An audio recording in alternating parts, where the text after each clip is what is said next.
આજે ચૂંટણીનું પરિણામ આવી ચૂક્યું છે અને આ પરિણામમાં વિસાવદર, ભેસાણ અને જૂનાગઢ ગ્રામ્ય મત વિસ્તારની જનતાની જંગી બહુમતીથી જીત થઈ છે.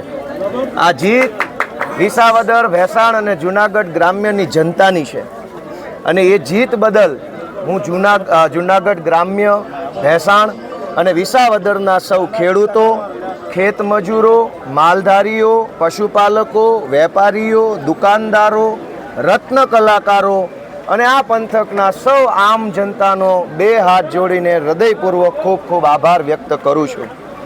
દોસ્તો, આમ જોઈએ તો ચૂંટણીમાં ક્યારેય પણ કોઈ પાર્ટીના ઉમેદવારનો વિજય થાય ત્યારે માત્ર ને માત્ર ઉમેદવાર અને એના કાર્યકર્તાઓ જશ્ન મનાવતા હોય છે. ગુજરાતના ઇતિહાસની આ પહેલી એવી ચૂંટણી છે જેમાં પાર્ટીના કાર્યકર્તા તો ઠીક, આખું ગુજરાત જશ્ન મનાવે છે. દરેક નાનો માણસ, આમ જનતા બધાય આનો જશ્ન મનાવે છે. એનો અર્થ એ થયો કે આ જીત ગુજરાતના કરોડો લોકોની આશા અને સપનાની જીત થઈ છે. આ જીત એ લોકોએ રાખેલા વિશ્વાસની જીત થઈ છે. એક તો ભાજપે આ આખી ચૂંટણી દરમિયાન જનતાના જીવન સાથે જોડાયેલો કોઈ પણ મુદ્દો ચર્ચામાં લીધો નહીં. માત્ર હવાઈ મુદ્દાઓ, વાહિયાત અને બિનજરૂરી ચર્ચાઓ, ગાળી ગલોચ, કીચડ ફેંકવાની પ્રવૃત્તિ આખી ચૂંટણીમાં કરી એનો જવાબ વિસાવદર, ભેસાણ અને જૂનાગઢ ગ્રામ્યની પાવરફુલ જનતાએ આપી દીધો છે. મારે કશું કહેવાનું રહેતું નથી.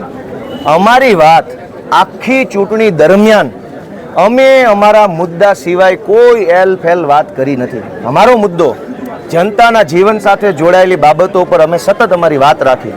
અમે ઇકોઝોનનો પ્રશ્ન, સૌની યોજનાના પાણીનો પ્રશ્ન, રોડ રસ્તાનો પ્રશ્ન, ટેકાના ભાવની ખરીદી કેન્દ્રમાં થયેલા ભ્રષ્ટાચારનો પ્રશ્ન, સહકારી મંડળીમાં થયેલા ભ્રષ્ટાચારનો પ્રશ્ન, 100 વારિયા પ્લોટ, બીપીએલનું કાર્ડ, આ પંથકની સરકારી શાળા અને દવાખાનાની અંદર સુવિધાઓની બાબત, આ પંથકની અંદર ગુંડાઓ જે છે, મોટા પાયે કિરીટ પટેલે જે ગુંડાઓ બનાવ્યા છે, ગુંડા નાબૂદી અભિયાન, વિસાવદર અને ભેસાણમાં લાઇબ્રેરી બને, એ તમામ પ્રકારની બાબતો ઉપર અમે આ આખી ચૂંટણીનો પ્રચાર કર્યો હતો.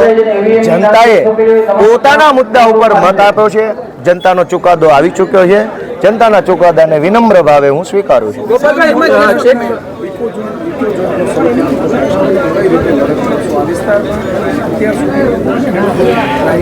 ઇકોઝોન જે છે એ ખેડૂતોને બરબાદ કરવા માટે અને ભાજપના મળતિયાઓને આબાદ કરવા માટે લાવવામાં આવેલ એક કાળો કાયદો છે.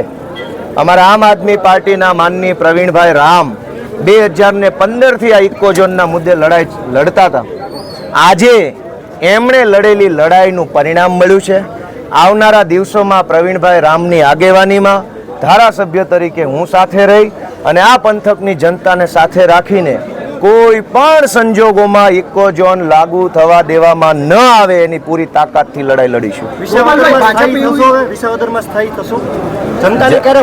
જનતા આજથી જ, હમણાં હું વડાલ જાઉં છું, પછી હું ભેસાણ જાઉં છું, પછી હું વિસાવદર જાઉં છું.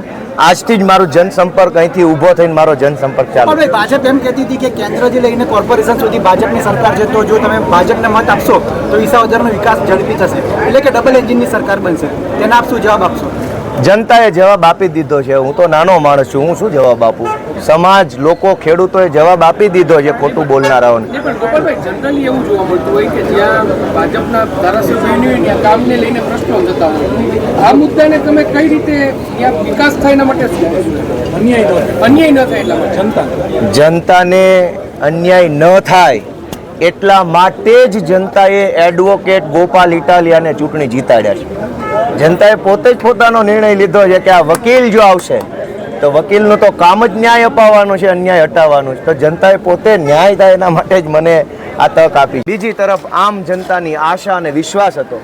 એક તરફ સત્તાનું અભિમાન, બીજી તરફ હું જે ગામડે ગામડે ગયો ત્યાં નાની નાની દીકરીઓએ એના કુમળા હાથે લીધેલા દુખણાનો વિજય થયો છે.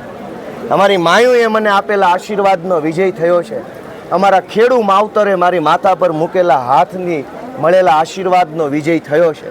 કારખાને જઈ અને એ લોઢાની ભેગા જે પોતાની હીરા ઘસતા જાત ઘસે છે, આ ગુજરાતને ઉપર લાવવા માટે રત્ન કલાકારોના આત્મામાંથી નીકળેલા અવાજનો વિજય થયો છે. આ પંથકના અનેક ગરીબોએ મને પ્રેમ આપ્યો, આશીર્વાદ આપ્યો, આશ્વાસન આપ્યું, સંવેદના આપી, મત આપ્યો, એ બધાયનો વિજય થયો છે દોસ્તો. આ જીત એ હું આ ગુજરાતની જનતાના, વિસાવદરની જનતાના ચરણોમાં નમસ્કાર કરીને વિનમ્ર ભાવે આ ચૂંટણીના સર્ટિફિકેટને હું સ્વીકારું છું.